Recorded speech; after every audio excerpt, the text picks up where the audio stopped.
his family and loved serving this state and our country. He dedicated his life to our country. For nearly 25 years in Washington, one senator stood out for something that had nothing to do with policy. He was never seen with a wife on his arm, never introduced a fiancée at a state dinner, and never explained himself beyond a joke. Then, within days of his sudden passing at 71, the silence broke. His only sibling, the sister he raised almost single-handedly, finally told the world the real reason Lindsey Graham never married. It is a story far more moving than anyone expected, and it begins decades before he ever set foot in the Senate. Chapter 2. Tragedy in South Carolina. A childhood behind the bar in central South Carolina, Lindsey Olin Graham was born on July 9, 1955, in the small town of central South Carolina, a blue-collar community where his parents, Millie and Florence James Graham, ran a restaurant, bar, pool hall, and liquor store known locally as the Sanitary Cafe. That business, and the modest rooms behind it where the family actually lived, forms the earliest chapter of a life that eventually led him all the way to the United States Senate. It is a chapter that shaped nearly every decision that followed. The family eventually moved into a small house next door once the business found steadier footing, but Graham spent much of his boyhood working alongside his parents in the bar itself, absorbing the habits of small-town Southern life long before anyone imagined him sitting on the Senate Judiciary Committee. He was the first person in his family to attend college, enrolling at the University of South Carolina with an ordinary set of plans that had nothing to do with national politics. Those plans were interrupted almost immediately by tragedy. In 1976, when Graham was 20 years old and his younger sister Darlene was only 11, their mother died of Hodgkin lymphoma. 15 months later, their father died suddenly of a heart attack, leaving both siblings without either parent before Graham had even finished his undergraduate degree. There was no wealthy relative waiting to step in and no extended family structure ready to absorb a grieving 11-year-old. There was only a young man barely out of his teens and a little sister who now depended entirely on him. That single fact, more than any campaign slogan or committee assignment that followed, quietly shaped every decision Graham would go on to make about his own personal life for the rest of his years. It also pushed him toward a profession built on structure and discipline. After finishing his undergraduate studies, he enrolled in law school at the same university, setting himself on a path that would soon merge with a lifetime of military service. Friends who knew him during those years have often said that the loss forced him to grow up almost overnight, trading the ordinary concerns of a college student for the responsibilities of a guardian. He carried that same sense of duty into every job he held afterward, whether behind a bar counter as a teenager or, later, behind a lawyer's desk while still grieving two parents lost within little more than a year of each other. It is a detail that rarely appears in the headlines about his Senate career, yet it explains almost everything that came after. Chapter 3.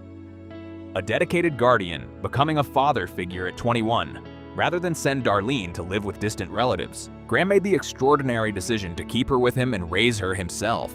After enrolling in the Air Force Judge Advocate General's Corps and beginning active duty in 1982, he legally adopted his own sister so that she could be covered under his military health and family benefits. His sister has since described him as someone who simply became her parent from that point forward, a role she says neither of them ever questioned once it began. That description sits at the heart of everything that followed in both their lives, balancing a demanding legal career in uniform with the responsibilities of raising a teenager who had just lost both her parents was not a symbolic gesture. Graham was, by his sister's own account, present for the ordinary and exhausting parts of parenting, from school troubles to the slow process of grief, all while finishing his law degree and building the foundation of a military legal career that would eventually stretch across 33 years. During the final 4 years of his active duty service, he was stationed at Rhein-Main Air Base in Auschwitz, Germany, working as a military prosecutor and defense attorney far from the small South Carolina town where his sister was growing up. That made the logistics of raising her from overseas an added layer of difficulty that rarely makes it into political profiles of his career. He often returned home on leave to check in on her schooling and well-being, relying on a small circle of family friends in Central to help fill the gaps whenever his military duties pulled him overseas for extended stretches. Those same friends have said in later interviews that Darlene never seemed to lack for structure or attention, crediting Graham's insistence on staying involved even from a distance. It was, by most accounts, an unusual arrangement for a man barely out of his 20s, one that left very little room in his life for the kind of dating and courtship most people his age were pursuing at the time. The bond between them remained just as central decades later when the two stopped together at their parents' graves on the way to his 2016 presidential campaign announcement in the same small-town street where he grew up, a quiet ritual that said more about his priorities than any speech delivered afterward. The night before that announcement, Darlene reportedly walked into the old pool room above their childhood home for the first time in roughly 3 decades, a moment that friends said left her visibly emotional as she confronted memories of the parents she lost as a child. It is this exact period that Darlene eventually pointed to when the public finally got its clearest answer to a question that had followed her brother for nearly 50 years. She has explained that he simply did not marry because he was consumed with the task of raising her, describing him as a young man taking on a young girl and teenager to raise while trying to finish school himself. Language that left little ambiguity about where his priorities sat during the years most people spend building a household of their own. Darlene, now married with children of her own according to family photographs she has shared publicly, has lived in South Carolina for most of her adult life. Close to the town where her brother first took on the responsibility of raising her. Chapter 4, Rising in the Senate, Washington, McCain, and a Bachelor Life in the Spotlight. With his sister raised and his active duty service behind him, Graham entered elected politics in earnest, working first as an assistant attorney for Oconee County and then as city attorney for his own hometown of Central before winning a seat in the South Carolina House of Representatives in 1992. His path from those local legal roles to a member of the Senate Judiciary and Armed Services Committees ran alongside 33 years of total Air Force service, including his years as a prosecutor stationed in Germany before he retired from the Reserve in 2015. A career arc that placed him at the center of national security debates for 2 decades. He moved to the United States House of Representatives in 1994 and then to the Senate in 2002, succeeding the long-serving Strom Thurmond before winning re-election in both 2008 and 2014. Much of his reputation in Washington was built alongside his close friend Senator John McCain of Arizona. The two men, along with Senator Joe Lieberman, became known around the Capitol as the Three Amigos for their bipartisan work on defense and foreign policy. McCain once told an interviewer that he had seen Graham date plenty of attractive women over the years, but had never once seen him get seriously close to marriage. A line delivered with the same affection McCain showed toward the rest of Graham's personal quirks. It became something of a running joke between the two men whenever reporters brought up the subject. When McCain was diagnosed with brain cancer in 2017, it was Graham who broke the news to fellow senators after speaking with him by phone, telling reporters afterward that the disease had never faced a tougher opponent. That friendship endured even after McCain's death in 2018, when Graham helped arrange for Ivanka Trump to attend the funeral despite the tension between her father and the McCain family, a gesture that reportedly required Graham to seek permission directly from McCain's widow. Chapter 5, Bipartisan Legislative Work. Graham's legislative record during these years reflected the same willingness to work across the aisle that defined his close friendship with John McCain. At a time when Washington was becoming increasingly polarized, Graham often positioned himself as someone willing to negotiate with political opponents if he believed it could produce meaningful legislation. That approach earned him both admiration and criticism. To supporters, he represented the kind of pragmatic lawmaker who prioritized governing over partisan talking points. To many critics within his own party, however, compromise too often looked like surrender. Nowhere was that tension more visible than on immigration reform. Beginning in the mid-2000s, Graham joined forces with the late Senator Ted Kennedy, one of the Democratic Party's most influential liberal voices, to pursue comprehensive immigration reform. Their proposal attempted to address several issues simultaneously, strengthening border security while modernizing the legal immigration system and creating a pathway to legal status for many undocumented immigrants already living in the United States under strict conditions. It was an ambitious proposal that sought to solve a decades-old political challenge rather than simply delay it. Although the legislation generated significant national debate, it also exposed Graham to fierce criticism from many conservative activists. They argued that any pathway allowing undocumented immigrants to remain in the country amounted to amnesty, regardless of the legal requirements attached. Graham rejected that characterization, insisting that effective immigration policy required balancing compassion with law enforcement. In his view, securing America's borders and creating an orderly legal immigration system were goals that should complement one another rather than compete. The issue did not disappear. Several years later, Graham again became one of the central Republican architects behind the bipartisan immigration bill introduced in 2013. As a member of the Senate's bipartisan Gang of Eight, he spent months negotiating with Democrats and fellow Republicans in an effort to craft legislation capable of attracting support from both parties. The resulting bill included billions of dollars for enhanced border security, reforms to visa programs, new employment verification requirements, and a lengthy pathway toward legal status and eventual citizenship for qualifying undocumented immigrants. The Senate ultimately passed the legislation with bipartisan support, but it stalled in the House of Representatives and never became law. Even so, Graham's involvement further cemented his reputation as one of the Republican Party's most visible advocates for immigration reform. Chapter 6. Foreign Policy Leadership. Drawing upon his own military background as an Air Force lawyer and reserve officer, Graham consistently advocated for a strong American military and an assertive foreign policy. He became known as one of the Senate's most reliable national security hawks, frequently arguing that American leadership abroad remained essential for global stability. Rather than relying solely on intelligence briefings in Washington, Graham regularly traveled overseas to witness international events firsthand. During the wars in Iraq and Afghanistan, he made repeated visits to meet with American military personnel, diplomats, and allied leaders. Those trips gave him first-hand exposure to the challenges facing U.S. forces and informed many of his public statements back in Washington. His travel continued long after those conflicts faded from the headlines. As Russia's invasion of Ukraine reshaped global politics, Graham emerged as one of the strongest congressional supporters of continued American assistance to Ukraine. He visited the country multiple times, meeting directly with government officials and expressing support for Ukraine's efforts to defend itself.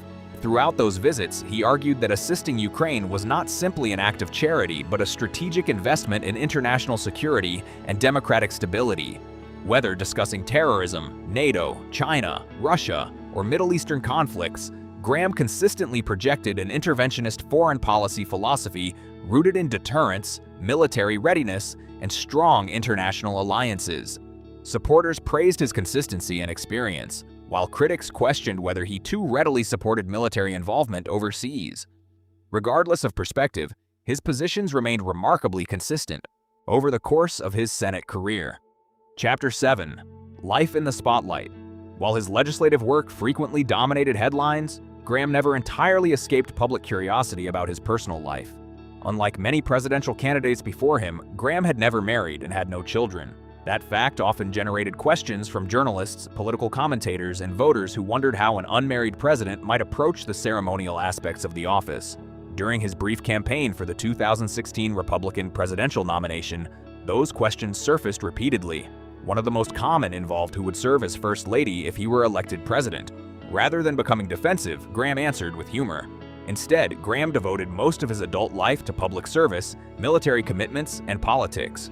Whether admired for his independence or criticized for his unpredictability, he remained one of the Senate's most recognizable figures, someone whose career was shaped as much by his willingness to challenge expectations as by the policies he championed. His political identity went through a dramatic transformation during this same broader period. He was among Donald Trump's sharpest Republican critics during the 2016 primary season, at one point calling him a race-baiting bigot after Trump proposed banning Muslims from entering the country, a moment that led Trump to publicly reveal Graham's personal cell phone number at a campaign rally. In the years following John McCain's death in 2018, Graham gradually became one of Trump's most influential Republican allies in the Senate, a political shift that reshaped his public identity almost as thoroughly as his private family story had shaped his personal one. He went on to chair the Senate Judiciary Committee from 2019 to 2021, playing a central role in confirming a long line of federal judges, and later chaired the Senate Budget Committee from 2025 until his death, remaining a fixture of American foreign policy debates until his final days in office. Chapter 8. A final chapter. Darlene Graham Nordone finally explains the choice behind it all. Senator Lindsey Graham died on July 11, 2026 at the age of 71, following what his office initially described as a brief and sudden illness. A preliminary medical examination later pointed to a torn aorta connected to hardened arteries as the likely cause, a condition that can develop silently for years before turning fatal without warning, which made the timing of his death especially jarring given that he had recently returned from an overseas trip and had a high-profile media appearance scheduled for that very week. Tributes poured in from across the political spectrum within hours. Meghan McCain, daughter of Graham's late friend, wrote a personal remembrance describing him as someone she and her family had come to think of as an extension of their own, recalling how he remained close to them for years after her father's death in 2018, continuing to visit and call long after the cameras and political obligations had faded away. Members of the McCain family echoed that same sense of personal loss, with some describing their heartbreak at losing a man they had considered part of their own household for nearly 3 decades. Other tributes noted that Graham died as the only sitting member of the Senate who had never married, a fact that had followed him through his entire time in Washington and that took on new meaning once his sister began speaking publicly about why. Amid that flood of official statements, it was Darlene Graham Nordone who offered the most personal account of who her brother truly was. Now a mother of 2 who works helping people with disabilities find employment, she has described her brother's decision to raise her as something he treated as more important than building a family of his own. She has said that Lindsey told her early on that he would take care of her, and that he simply followed through on that promise for the rest of his life without ever treating it as a burden, a promise that outlasted every joke he ever made about his own bachelorhood. His official obituary reiterated that he was only in his early 20s when both of his parents died within 15 months of each other, leaving him to raise his younger sister while still completing his own education.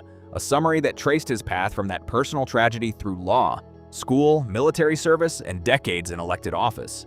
In a fitting final chapter, Darlene was appointed by South Carolina Governor Henry McMaster to serve out the remainder of her brother's Senate term, taking the oath of office in Washington under her legal name, Darlene Graham, and telling reporters afterward that her brother had always been there for her and that she intended to return the favor.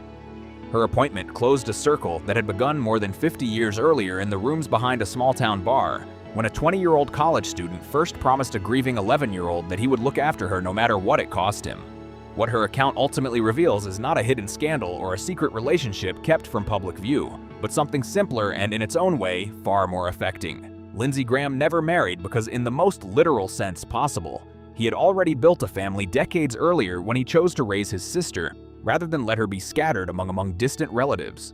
Every joke about rotating first ladies and every deflection in a campaign interview sat quietly on top of that original decision, one that his sister finally spelled out in full only after the world had lost him. With this, we have come to the end of this video. Thanks for watching. If you enjoyed this video, do well to like, comment, and subscribe for more content. To enjoy more thrilling stories, click now on the following video that pops up on your screen.